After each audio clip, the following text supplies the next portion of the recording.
Welcome into Inside LAFC. MVP, Max and Vince. We will not be deterred. Little Orphan Annie once said the sun will come out, and it kind of has here in lovely Eastern Los Angeles. How did you do that?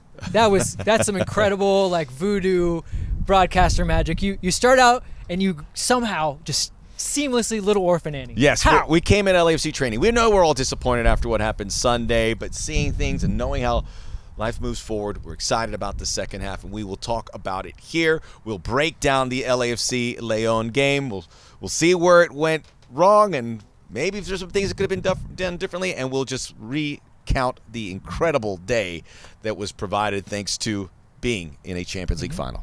And if you're feeling a little down, we'll also talk about the future by having Nathan Ordaz on, yes, which is a very good interview. Spin. Very good to talk to him. He's obviously getting more minutes. I think we're going to see more of him. But I will say this, probably my second or third time talking to him. Each time I talk to him, it's like as a person, he's becoming more and more assertive. And so it just goes to show you, man. He's a good guy, and you can see him processing it all. You're going to enjoy that interview coming up ahead. It'll all start as we'll break down everything that was done or said Sunday night at BMO Stadium, the Champions League final, our post-Champions League final show. Inside LAFC MVP starts right now.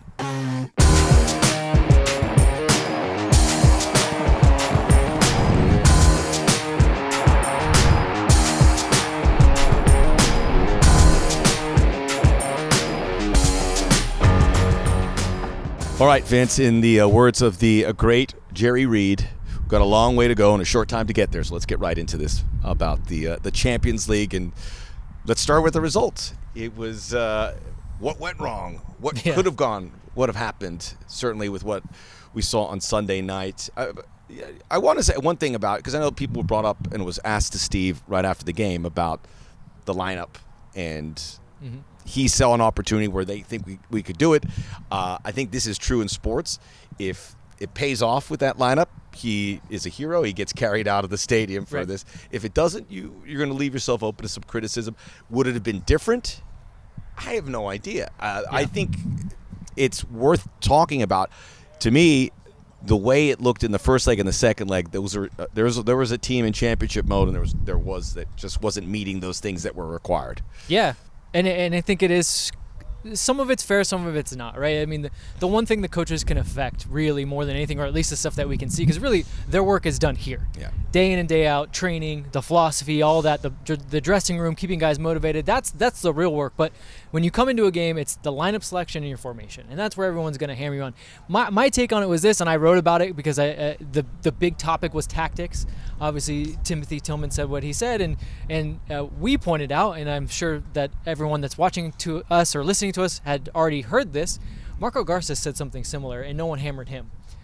There was this, and it's very real. Okay, I will say this: it is very real. And Tim had to eat some crow, and I think Steve has to because of making such a somewhat drastic move there. But he saw it as the best bet. He knows his team better than anyone. But I think that's in play. But just to finish your thought about that. Well, I'll go back to what Steve did, and I think that it's still, you can criticize or whatever, but I think it's a little overblown because he put out a team, he put out a formation. First 20 minutes, actually first 2 minutes, they create a chance. Yeah, they score that chance from exactly a wide area. From a wide area, from a quick transition, from a direct play. Bogusz gets Cheeky loose, which never would have happened if they weren't playing with wingbacks. Cheeky sends that early ball.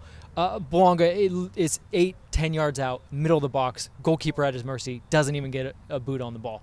How different the entire game could have been. But that's a woulda, coulda, shoulda, right? But But it would have been different because the intensity of León was so high.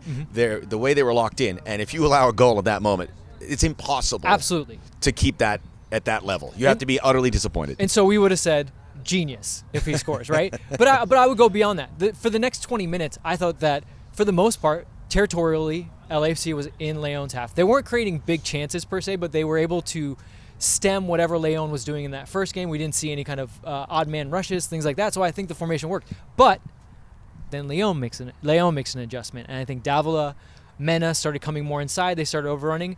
So then Steve at halftime makes another adjustment. So I think what we're missing is coaches are supposed to make adjustments, and both did, back and forth. Ultimately, though, León comes in with a 2-1 lead. They get the goal. They get to dictate the way the game is going to be played out. So I don't think it was a mistake per se. I just think that teams are going to naturally change. I mean, we would have hammered if they would have gone out there with 5 in the back and scored 3 goals. We would have hammered, I guess, the León manager, no matter what happened, saying, you didn't get it right. But maybe he tried to adjust and it just didn't work. I mean, sometimes it just doesn't work. I think that's my overarching picture of this, and that's why I brought up tactics again. Well, the shocker, I agree with Steve here, but I don't think it was about tactics. It wasn't. That León team. Well, what's wrong with saying that León team were beasts? I don't think I've seen a team that has covered every inch of grass at BMO Stadium like that team did. Yeah. Physically, the output, mentally, the output. I mean, I get it that you don't want to say, look, that's all they are. They're all just physical. They do have tactics, and they are smart players too. But can we talk about the fact that they were incredibly physically, and that was probably incredibly physical. Yeah, incredibly physical, but just in their physical output, how quick they were to the ball. I was stunned. I was like, they always have 2 guys marking everyone, and it's just this constant work rate where they never felt like they left the gap open. They were filling passing channels. I mean, that was a frustrating part. We were seeing LAFC trying to put through balls, and they weren't. And that LAFC has to be sharp in those situations. But, man, did León make that difficult. Nothing was clean. For 180 minutes, they played that way. Yeah, other than that opportunity 2 minutes in, that was a pretty clean chance, right? You didn't have a guy, bearing down on top of you. It's a tough chance, but it was pretty clean. But you're right. After that, I felt like every single pass either had a toe on it, or a guy pushing you, or the guy receiving it had a guy already on top of him. And I just want to point out, and I said this in my story after, as much as I love tactics, let's not forget that they're just a layer. They're just a piece of the puzzle. Yeah. Tactics don't trump all. And so if a team does go out there and, yes, they have decent tactics, which León does. Their coach is a good coach, as everyone's pointed out. Lacramon he's going to be an up-and-comer. Very demonstrative on the sideline. Stop. He was having conversations on the sideline with players, and I could tell you because I was right behind. They weren't listening. He's just having a conversation with himself. But horses for courses, I guess. It's. I'm glad you pointed this out because this was a big takeaway for me. If he didn't think that their physical output wasn't a big deal, then why the hell is he running up and down the sideline as if he's playing the game? Yeah. You were right. He was in it. A guy would make just the most menial tackle, but he would get in there, he'd break down space, he'd get on a guy, and he would cheer them and get up. And so clearly he thought the physical output was a very, very important aspect of that game. So again, I understand what it's like to have a team where you just say, they're all physical, they're not smart, they're a bunch of donkeys. That's not the case, but tactics they're not just top just because they're tactics. Right. You have to have it all. And I think the word when they say 5 in the back is very misleading. It's not a defensive formation. It's not a defensive formation because people go, hey, they have 1 forward, but they're technically playing with 3. Cheeky and Sergi were offensive players by and large. Yeah. Cheeky was in that half. But they both were in with a lot. Possession, so he was looking 3, to see 2, that 5. space there. So to give you an idea of what he might be looking for. Yeah. But I think that's something. There's this semantics part of 5 in the back. It's not 5 in the back. It's just kind of filling that space. But again, that's going to be with Steve because it's something that he did that was against what they did in the game. I don't think we look at this and say, hey, did LAFC lose this? This is León grabbing the ring. This was a team. You look at the process. This team's been peckering. I don't know if that's a word. Hovering. Peckering. Why are you making that face? It's just an interesting word. I don't Peppering. Peppering. Yeah, that's what you meant. I should have just said hovering. But they've been right at that top line to win this, and they haven't. Last year, they got the doors blown off of them by the Sounders. You look back at 2020, and LAFC was León, right? They were locked in, not losing it. You wish that LAFC could have been like that, but this is sports. It doesn't happen. León weren't that team a year ago. León weren't that team. They were Sunday night, and I would give them all the accolades because at the end you're looking for but I go, that was first class, grabbing the moment, getting your hands on the trophy, saying, I hate to say this because it's not through sports, we're winning this trophy or we're dying on that field. Yeah, we figuratively speaking. No, this is us celebrating León. They got out the blocks and they said we're never turning back from the opening minute. You're not going to catch us. But that's hard to do. You can't just go, hey, we're going to be more intense. That doesn't happen. It takes a lot. Physically, mentally, leadership. You have to have a team that's together. That's what I'm saying. It's just a piece. And León had more of the pieces of the puzzle together. Let's just put it that way. They had more of the pieces, and then on top of it, they looked. We made a big deal about them not playing since May 7th. They didn't. They looked like a team in used rhythm. that time They were completely brilliantly. fit. And then on top of it, they have some incredible players. Victor Davila is a guy that I really like the way he was playing. Mena's a great player, but Mena, the fact that he did that, he's not a young player. Gota didn't face enough, but he always felt so secure back there. It was Dioyo who had that goal, had that crazy celebration. It was like he had his arm back and they were holding. Did you see that? Yeah. It really made me, it was like, what is that when someone can bend their arms? Double jointed. Contortionist. Or contortionist, yeah. It looked like that of it, but it was well taken. They had that moment and they seized it, but it was just everyone with complete effort. Who was the player who had to put the swim cap on? He's the Argentine player. It wasn't Ambris, right? No, was it? No, maybe it was. I'm sorry if I forgot it because I was watching the game. I have to watch it at home in peace. But he came out and he's just with his swim cap on after this major head trauma, just diving at balls. It was insane. Yeah. So, I mean, we're not a León podcast, so we're not going to go in depth about. No, but they had a lot. We have to give them a lot of good performances from top to bottom. They had top performances. They had more of their players showed up in the moments that they needed them to be. They executed. They kept their composure, and like you said, they got out of the blocks hot, and they were never going to stop. Remember, they ran Tigres in that second leg. So for me, when I watch sports, and we're all with LAFC, and it's hugely disappointing. I still feel disappointed. I'm going to feel that for a while because it was a 2-year process to get here. Mm-hmm. You had to qualify. You had to be good enough to get in the tournament. By the way, it's the Champions Cup now moving on next season. So LAFC's want to get back in there, but it's a process. And then you got a round of 16, quarterfinal, and they got all the way. It really is a bitter pill to swallow to get that far and finish second. You know, the old Ricky Bobby, if you ain't first, you're last. It almost feels like that. It's like we went through all of that, but it was certainly worth it. But it's a process to get there. And because of that, I have more respect for León. And I'm very satisfied. As disappointed as I am, I'm very satisfied to say that was the best team. They deserve it. If something went haywire and LAFC lifted the trophy, I might be sitting here going, it should have been León's. But they made sure we're not having that conversation. That's an excellent, excellent effort. Let's talk about the day that was. Mm-hmm. It was absolutely magic, man. And I kept saying to myself, I don't. The Champions Cup, I won't be able to say this anymore. There was a Champions League final for the first and last time. Well, not the first, but in Los Angeles. Mm-hmm. And we were going to it. And you walk into that stadium, and it was intense. And you say, I don't want this to end. Yeah. I don't want this feeling to end. I know it's going to end well. However it ends later, it's going to feel empty because this was part of our lives, talking about it, projecting it, preparing to watch these games, and it was going to end either way. But I wanted to soak that all in, so I walked around the stadium a couple times, saw a lot of supporters, went in there, some of the suites, said hi. It was magic. You see Dr. Dre there. Yeah. I mean, is there a bigger Los Angeles icon? I mean, we had Snoop Dogg, but really, he comes off the Dr. Dre tree. Right.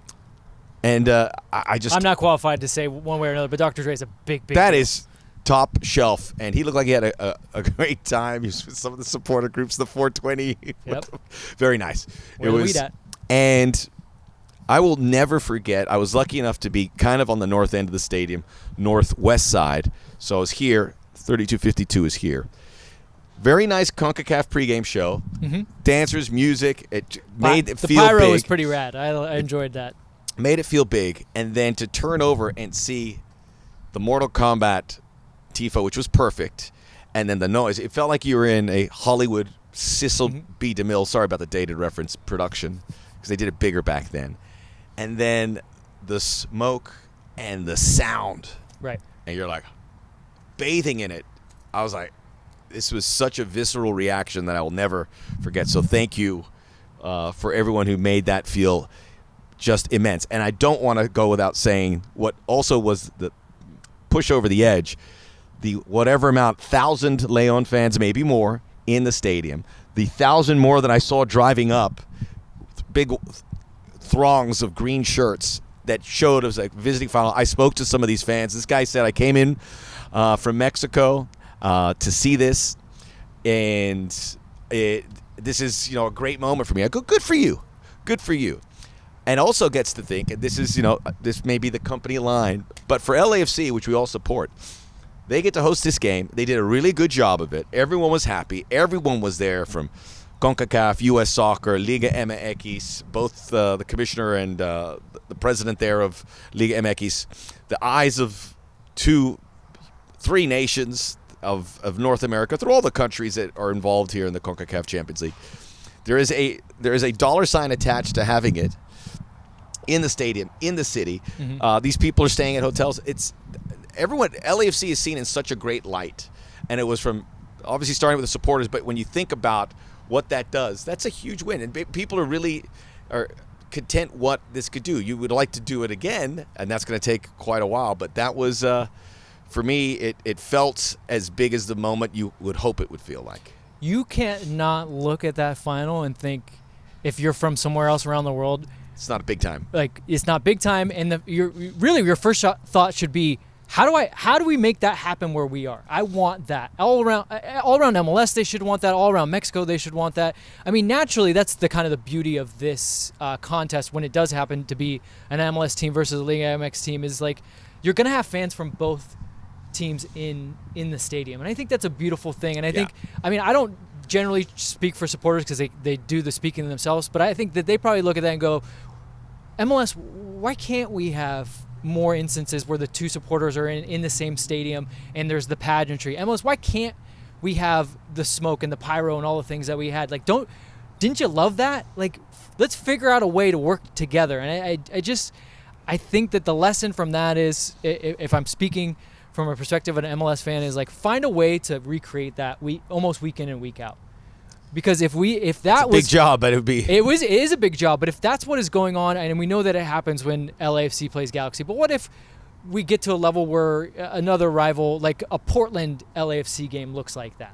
You know, like, how incredible would that be? This better than any LAFC Galaxy, of course, atmosphere without question. It was pretty stunning, and I would say this about León too. Everyone says, "Imagine this is Chivas or America or Cruz Azul," and I go, León, sure, I mean, how many more people would they do? Because there was a lot of León people, right? And you can put somebody in the stadium, and it was really impressive on that front. My favorite moment, which is not a good moment for LAFC fans, but at the end of the game, right before like the final kick, a ball went out, it was a goal kick, and Cotto goes to get the ball, and two León fans happen to be back there, and they're the ones that caught the ball. Yeah. And so the guy's handing the ball to Cotto, but he's got his phone out. He's like, I want to take a selfie at the same time. And so Cotto's like, yeah, I mean, we're not in a hurry here. He takes it, and then he eventually just goes, pushes the ball back, goes, hold on to that. And then the referee, I wish I saw that. And then the referee's like, what's going on? He goes, they took the ball. What do you want me to do? It was one of the funnier moments. I love the tactics. It didn't matter. People are up in arms, and maybe some more stretchers excessive stretchers. More stretchers than I think I've seen. You get your in a nose long in time. front. You get to dictate the game. And that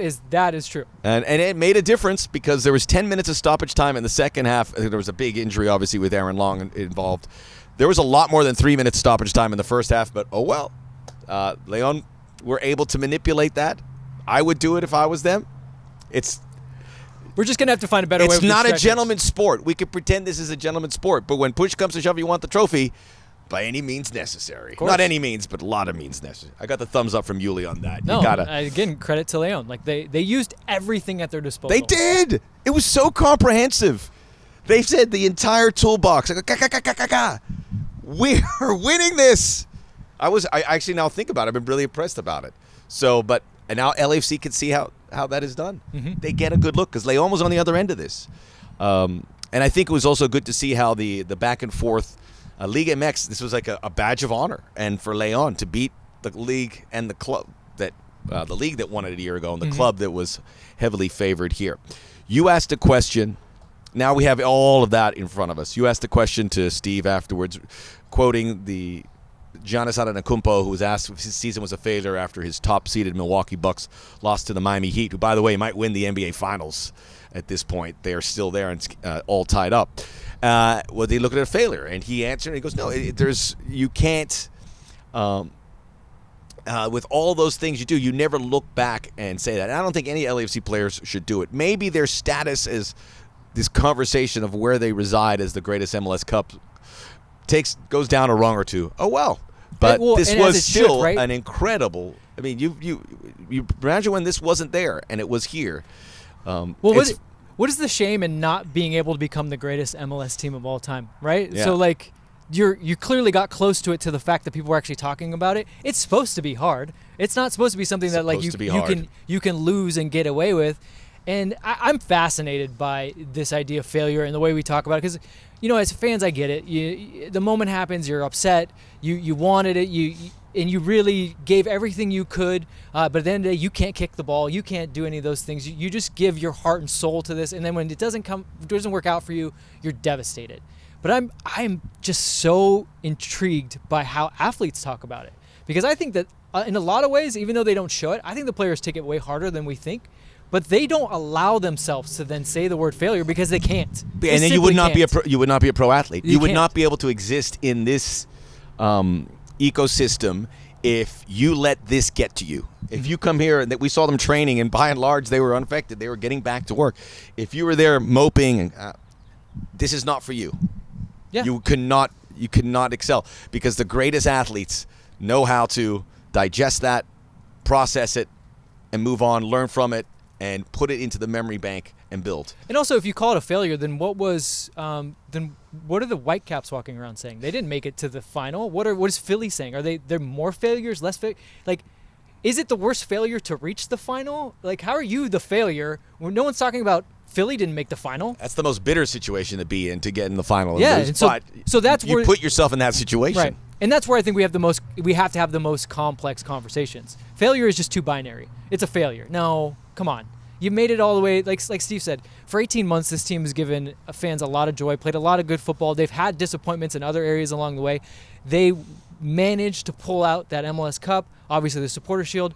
This was just one step too far, but is it a failure? No, the fact that they're there still puts them in a lofty level, but yeah, they're not the greatest MLS team of all time. Okay. I mean, you get a chance to go do that again, and other teams are going to have the chances to go and do that. That's always going to be something you're going for. Just because you don't reach it doesn't mean it's a failure. It just means you're not the greatest. Well said, Vince. Well said. All these people are like, Vince is a loser. But like you said, they gave a lot of great memories. So what was your best memory? I'll give you mine really quickly because I had one plan, but I pivoted here really quickly. Okay. When they went to Alajuelense and Steve Trunlo was asked how you're approaching it, and he goes, "We're going to go down there to win." I was like, "Wait, that's not how it works here, pal." So, I don't know. You go down there and you wreck it up and you get a even the U.S. national team doesn't travel to Costa Rica. Nobody does that. They went down there, clearly played to win, and then they got the Bouanga hat trick, and then I was like, okay, they mean business, and they did that again in Vancouver, to a lesser degree in Philadelphia, where they maintained it, got the goal. They were road warriors. Even at León, I mean, we can't look. I mean, they were. He's like waving me off. It wasn't a great one there, but obviously for me, the round of 16, showing you their intentions. Yeah. When you're going against the book on how you're supposed to do it and doing it in brilliant fashion, and not to mention another great moment for LAFC supporters down there. Having to leave early. I know. I think that's a great point because you and I both, we're like, really? Like, no, shouldn't you just go there, maybe get a 1-0, 1-1? I watched Philadelphia the night before, and they did that. Right. I forgot. I think they were playing in El Salvador, and they said, we're going to be very cautious here. Yeah. To go out there in every road contest and go, no, we expect to win. We just want to set the table so that when we come home, we can just close the door. And they did for most rounds. Was pretty incredible. For me, and it's going to kind of go back to what we were just talking about in the previous segment. Danny Bouanga was incredible. Yes, he misses the biggest chance in the second leg, but that run of goals and the way in which he scored them, they were all high difficulty goals. And then the fact that he was doing it while scoring a ton of goals in MLS, like that to me is incredible. I think the biggest Denny's run and then just LAFC's run in general, the fact that we didn't have to go and slug out MLS games during this, that we actually got to go and enjoy those games and see them play well. I think that's been the most fun and most incredible thing to me, is to be able to watch LAFC and go, yeah, we're all in on the Champions League, but also we're going to win league games. Yeah. That was awesome. It did. It changed the narrative. I mean, imagine what it would look like if they win it. And obviously they didn't, but they're very serious about getting back on that horse and pursuing these big targets. But this is all very new, and it was good to see it unfold the way it did, with the exception of the final. Did you have one? That's tournaments. No, that was mine. Mine was the run. No, the run. Okay. No, just the fact that they gave it their go. You kind of snuck that in there. I thought you were piggybacking me. It's kind of no. You kind of have to make a big announcement with music. It's go, here is my takeaway. Luckily, I edit it, so we'll see what happens. We'll have trumpets and all kinds of.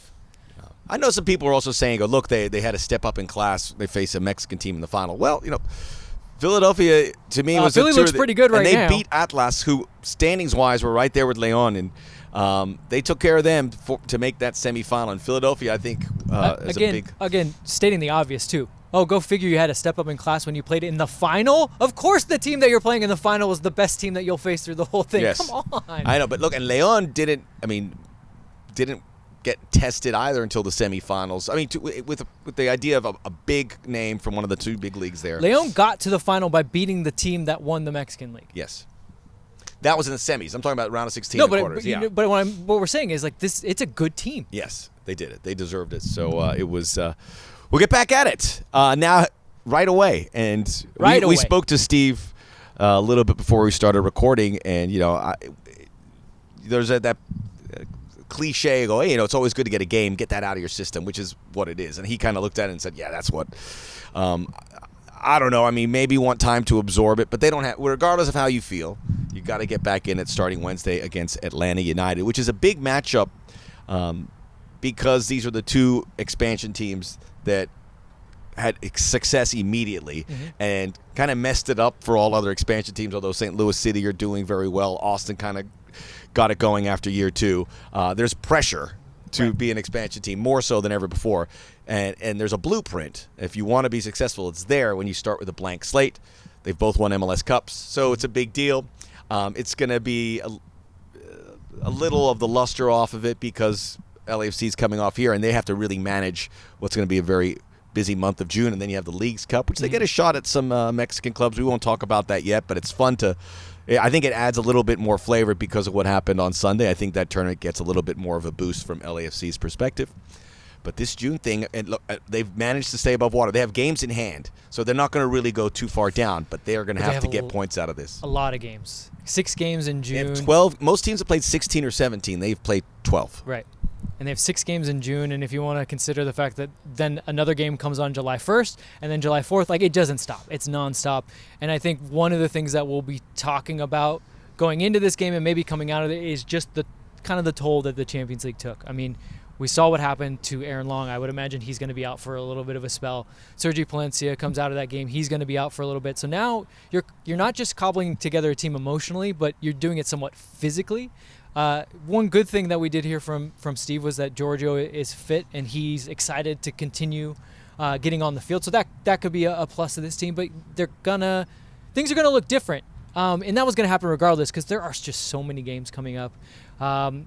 And like you said, there's a little bit of a friendly rivalry between LAFC and Atlanta, so you don't want to lose this game, even though you're coming off of it in a weird stage. You want to go out and you want to show to them and in this friendly rivalry, like, yeah, we're the best that had that blank slate and came into this league, not you guys. Atlanta struggles a little bit on the road. I think you can lean in on that, but they have a lot of talented players, and obviously they are not coming off the day. We're going to learn a lot about this LAFC team. Yeah. They're not having Atlanta's not having a good season by the standards they've set. You feel like it's going to pick up. They have Thiago Almada. We'll see where his status is.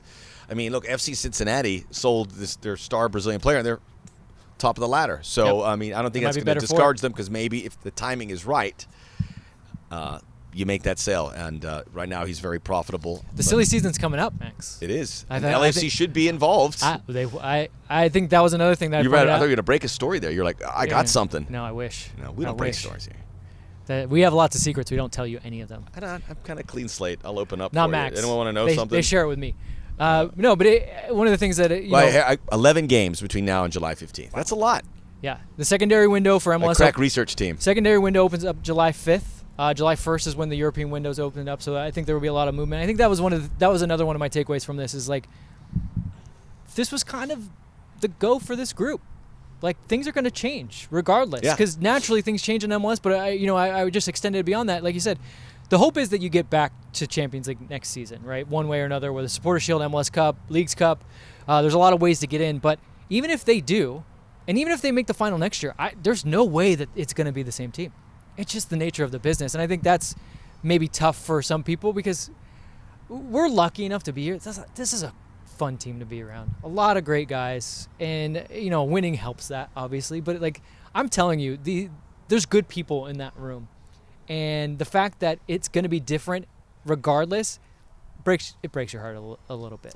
Yeah, it's the reality of team sports, man. Yep. It moves on, and the summer windows we've seen with LAFC last year, you can have seismic changes to this club, and in all likelihood, this is a high standard. The team always hopes to put their players that are here in the best possible situation, and they've said that, and they have practiced that as well. Mm-hmm. So this is almost like in many ways a reset. This league's going to look a lot different mid-July or early August than it does now. Maybe not so much LAFC, maybe, but other clubs it's going to be a seismic change, and we're all excited about it because this is the time when the European teams and South American teams have a bit of a cleaner break with contracts and yes, and it's going to be a busy window. Can't wait, and we'll see. I was going to ask about Steve and the changing of the calendar, but maybe we'll say that for another day. But he did address that, I just want to say this because people are saying, why did he bring that up? And shouldn't he be talking about other things? He did. In the press conference, he was thorough. But if you have an opportunity with all these cameras and mics and you want to get something off your chest, that's the time to do it. Yeah. You do it then. Yeah, because that's when all the eyes are paying attention. Yeah. I mean, and I think it went viral, so to speak, in MLS terms, and I do think a lot of the people, and who knows? We saw in the game, I think a lot of people are making too much of him talking about the regulations and rosters, thinking he meant like spend more money to get more players. I think he really meant depth more than anything, because I think that was he lost a lot of depth at the beginning of the season by that was necessity of the minutes on these guys' legs, like to get to that. I mean, we saw it. León looked fresh. The LAFC team did not, and you know, it was my good thing out of this tournament was the fact that they stayed afloat in 2 tournaments. And they didn't pull Sounders and just put all their eggs into one basket, but it took its toll. And I think what he's saying is, you know, just like a little more depth. Yeah. Always like that expression. What? Put all your eggs in one basket. Yeah. When was the last time you put all these eggs in one basket? Thanks, man. When was the last time you had a basket of eggs? I got my phone in one hand. I know I did an English accent. I'm thinking Little Red Riding Hood. Put the eggs in the basket. Oh, because the wolf in Little Red Riding Hood is in fact English. Oh, it is? No, I just made that up. There's no eggs. I don't know. Anytime you see him on TV, he always has an English accent. We have a little fun here from time to time. We're going to speak to Nathan Ordaz, who was on the bench. What a thrill. I mean, you got to put the work in, but to go from here to playing for LAFC and to getting on the bench in a big final, we'll talk about that and his development within the club as well. Nathan is next on Inside LAFC MVP.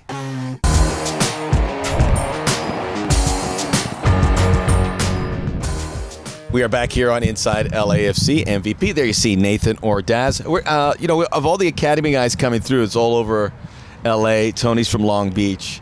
We have Eric, who's from El Monte, and you're up here. We're not in the valley, but we're not too far. So this is kind of your neck of the woods, no? No, not really, actually. I live like an hour away. Okay, never mind. More north. It's Van Nuys. I thought it was Van Nuys is Deep Valley. Deep Valley. Yeah. LA's a big place.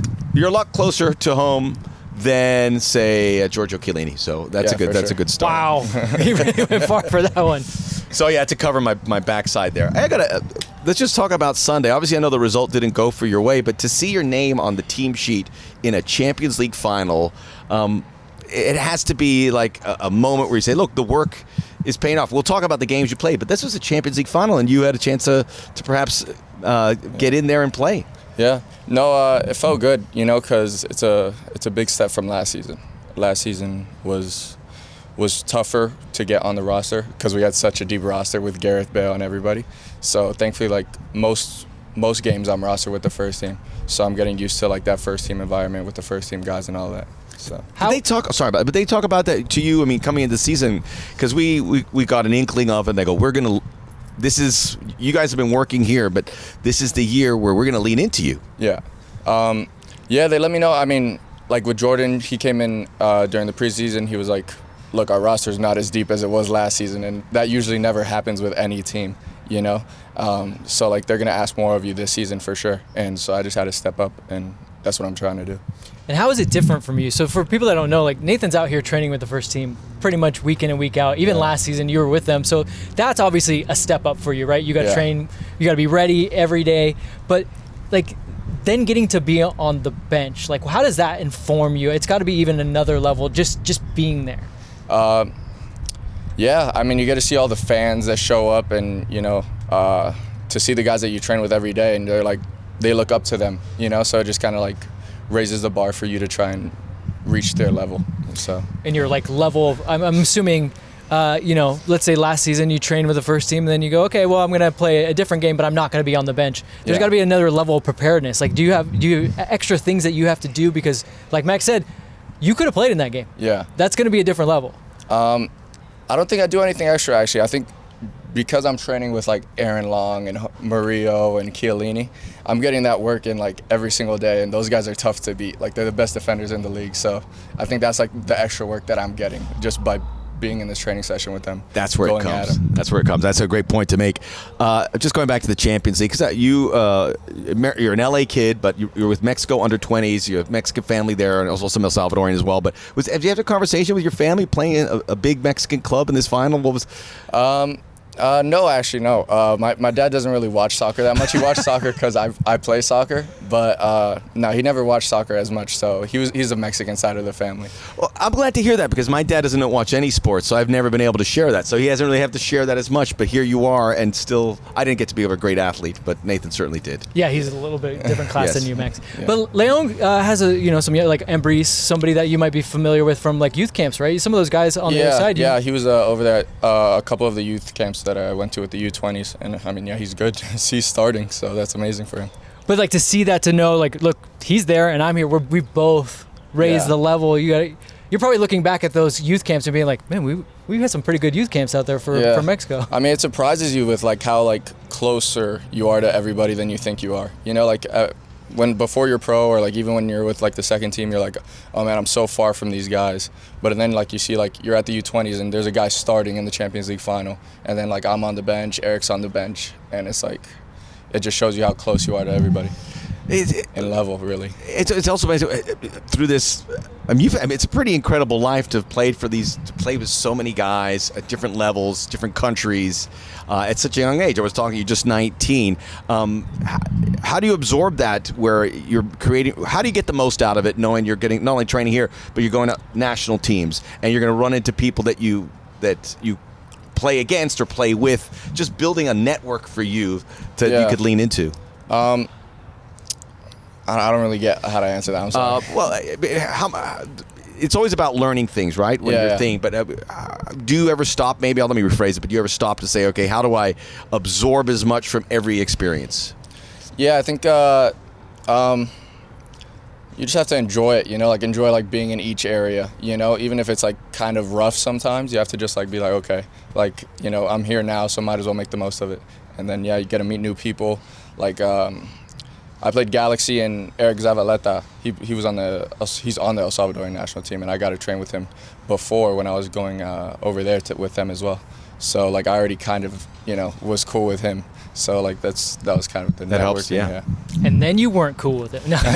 I'm glad you brought up that Galaxy game, because let's talk about your pro debut is obviously in that Open Cup game. Yeah. What were the emotions knowing, like, it's one thing to make a pro debut maybe in a league game, but like this is a one-off. So what were the emotions going into your pro debut? I mean, I was excited. I feel like we were like underdogs because we were the second team basically, like, or 95% of us were the second team. And I played with the second team mostly as well. So like I just wanted to kind of prove everybody wrong and show that like we got it too, type thing. So yeah. Chip in for the big picture of things, and then you get the payoff by playing in the next round at home. But that has to be pretty fulfilling to say. I want to get back to the game against Monterey Bay, but that's got to be fulfilling to say, I have chipped in for this team moving forward in an important game against your rivals at home. Yeah, no, exactly. Like I was talking during media day with him actually, and I was saying like Yuli Roman is you.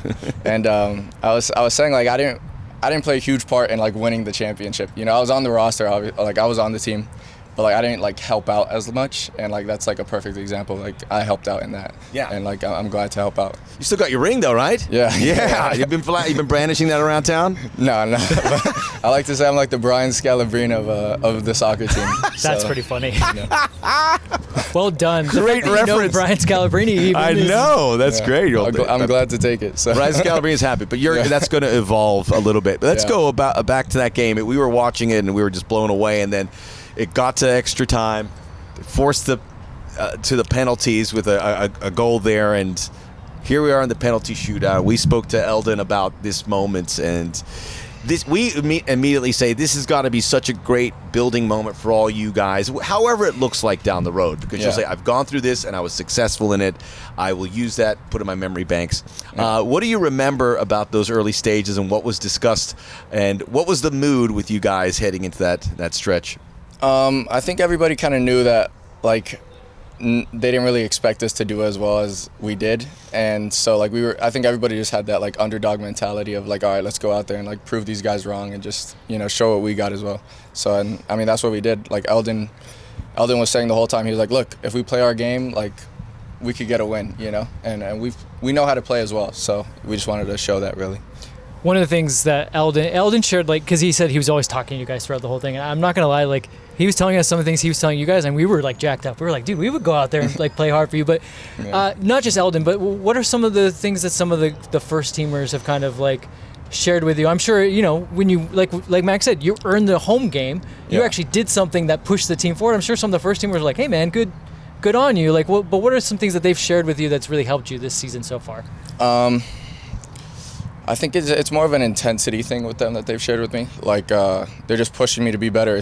On the field mostly is what it is. I think that like on the field they treat me like any other guy that they would, you know. So like they push me hard, you know, and I get cracked a lot during training. Like these guys are good, so like it's not like easy. And you know, I'm grateful that they treat me that way because at the end of the day, I'm getting better because of it. What about when you give it back? How does that go? Do you have to be a little sheepish about it and just be like, sorry?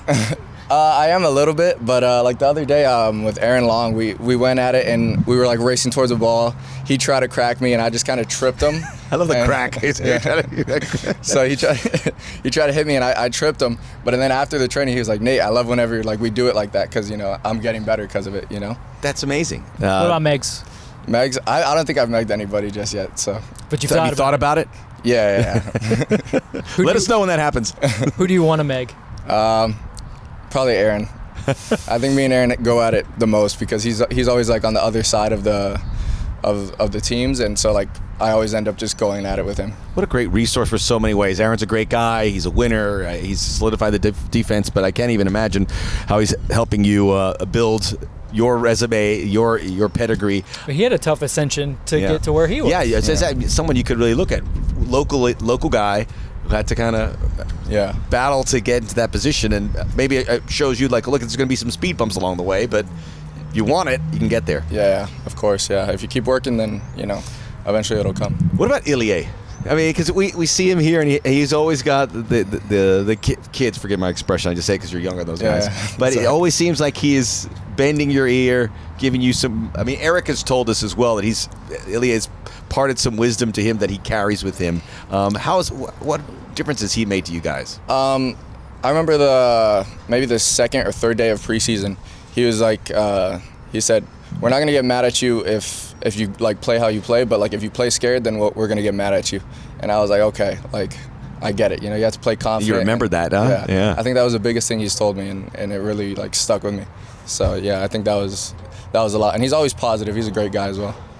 How did going through the levels prepare you? Because you obviously LAFC Academy, then you know you're with the second team with the Lights, and then 2, and now you're Real SoCal, right? At the beginning. Yeah. So that kind of was the gateway. So. Yeah, it's LAFC SoCal Youth now. Yes. But I think I've struggled at every level, and I think I've like done well at every level so far, you know. And I think that's just, it's kind of just persevering through each level, you know. It's not like looking past the level so far, and that's what I had to do in the academy to, you know, get looked at to get a contract with the first team, and you know that's what I'm trying to do now. You know, I started off at the bottom of the totem pole, and I'm just trying to.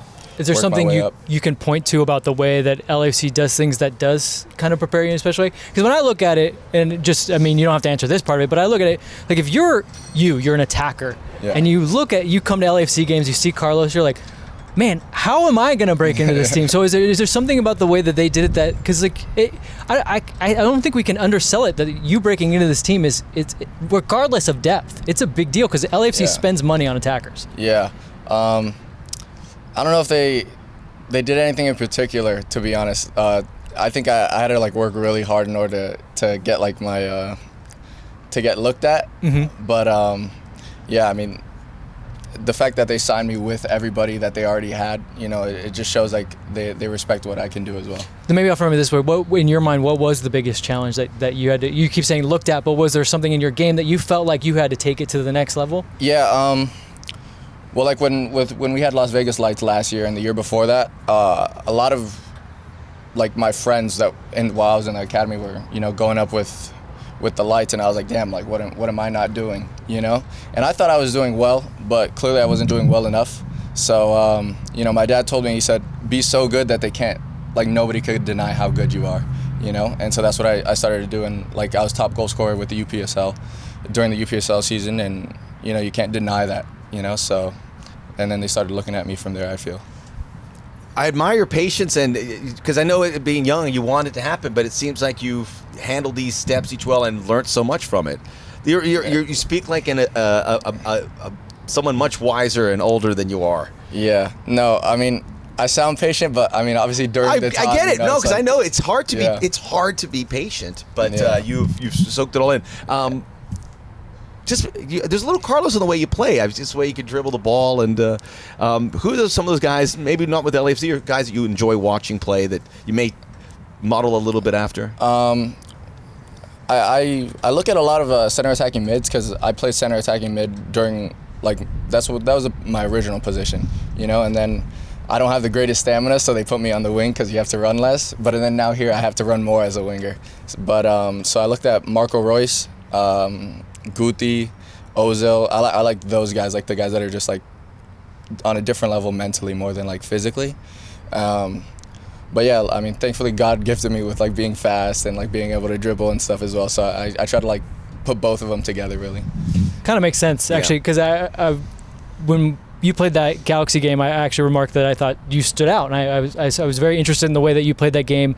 And one of the things that I really liked was you were demanding the ball and coming short, which was kind of that center attacking mid to you. But the flip side was you were also trying to get stretch to the defense. How has that been for you? Because like you said, now as a winger, you're like, I'm running more. What is going on here? It's like, how has that transition been? Like, you want the ball at your feet, but you got to be direct the way the game's going. Yeah, I mean, I like running, but I like running forward to ask for the ball. But like these guys are super athletic. The higher level you get, the more athletic they're gonna get. So you have to kind of like mix it up more. So if I see an opening to go forward, then I'll go forward. And yeah. Has that been like what is the next progression for you? I mean, you've now kind of cracked the rotation to where you're starting to see some minutes, and I think we'll start to see more as fixtures get congested. But when you sit down or even when coaches sit down with you, what is the next level for you? Like in a technical standpoint, or technical or whatever you think is going to get you to the next stage. Because like we keep saying, like you keep progressing and you keep being undeniable, but there's got to be something. There's got to be a next level, right? Yeah, of course. I mean, I need to score. I think I'm a forward, and at the end of the day, like you could do all these great things, but like scoring is what that's what you get paid to do. Mm-hmm. So I think I have to start scoring. I think that's like a big step into like getting more minutes and then hitting next level as well. And I'm playing striker now, so like especially as a striker, you have to put the ball away as well. And then how has that changed? So you're center attacking mid to a winger to a winger in a professional setup to playing a striker. Like how are you changing your game to play striker? Oh man, I'm still changing it. I'm still trying to find it, because I started during preseason. That's when they started putting me at striker, and I had Murillo and Aaron Long and Daniil and Chiellini on my back, and I'm just getting hit, and I'm like, oh my gosh, I'm still getting hit. Like it hasn't stopped yet, but the forearm shivers kind of. Yeah, but I'll tell you, like it's helped me, because when we played Galaxy or when we played against Monterey Bay, like those guys aren't Chiellini, those guys aren't Aaron Long. So it's almost like it's harder at practice in a way than in the game. But they'll still kick you. Yeah. Ice baths will become your friend? No. I don't do like what do you do then? You got a lot of guys kicking you. Yeah, I'll do the hot tub, but I won't do the ice bath. That's not for me. Are you putting up those heavy weights like Duenas is? We coming out, he's like walking around with his shoulders out. Yeah, they started me on doing that as well. I usually don't do gym, but if that's what they want me to do, then that's what I'll do. Messi doesn't do a lot of gym either, so you're in good company. That's what he tells them. Messi doesn't do a lot of gym. They're like, excuse me? I was going to say, the profile of player that you are, there's not a lot that are coming out of the U.S. that kind of play that. We're good at creating certain players, and you just said it. I could be a striker, I could be a winger, I can come as a creative midfielder. Yeah. Did you find challenges of trying to express yourself of those kind of players? What do you mean, like? Have you seen a lot of guys that kind of fit your profile? Or I mean, Carlos does, but he's not a young American player, a long LA player. I mean, I chose that play style. I chose it really, and obviously, like I'm physically gifted, thank God, But my dad says, it's an entertainment business, So you have to be entertaining at the end of the day. Gotta have more conversations like that in the households. Yeah. Well, I think what Max is saying, U.S. doesn't develop players that are naturally gifted at MLS dribbling. brings in players that do what you do in many ways from the exterior. Yeah. Talented, beating players 1v1. Like, is there something about LAFC that has allowed you? Like, I feel like LAFC is one of the places where they're like, no, we'll take you if you dribble. That's what we want. 100%. Yeah. Yeah, I mean, they're the most entertaining team, like, in the league, like, period. There's not really a question about it. So, like, they want guys that go for it and, like, get the fans out of their seats and all of that. And that's what I try to, be. We'll leave it at this. You've gone through a lot, and you've absorbed a lot, and you're going to continue to do that. There's the next Nathan Ordaz, maybe somewhere in LA, who looks to follow in your footsteps. From what you've learned, would be advice that you can confidently give that said, this worked for me? I have to think about that one. Probably get affiliated with LAFC. Yeah, that's a good start. I say just know what type of player you want to be and be it to the best where no one can say that you're not that player, Great answer. I mean, I think that's be honest with yourself and do that. Nathan, we're thrilled to have you on here and to see you develop. It's really exciting, and we'll be along the ride with you too. And join us anytime here, man. Yeah, thank you. I want to see you when you're like 30 years old and you're like, well, let me tell you about a story when I was playing Benfica and the whatever. Yeah. We'll be dead. Might be sooner than you think. Nathan Ordaz joining us here, one to root for, local, done well. We'll see him a lot more here second half of the season. Make sure you check us out, Inside LAFC MVP. Rate, review, download, subscribe, tell a friend, and we'll see you again next week.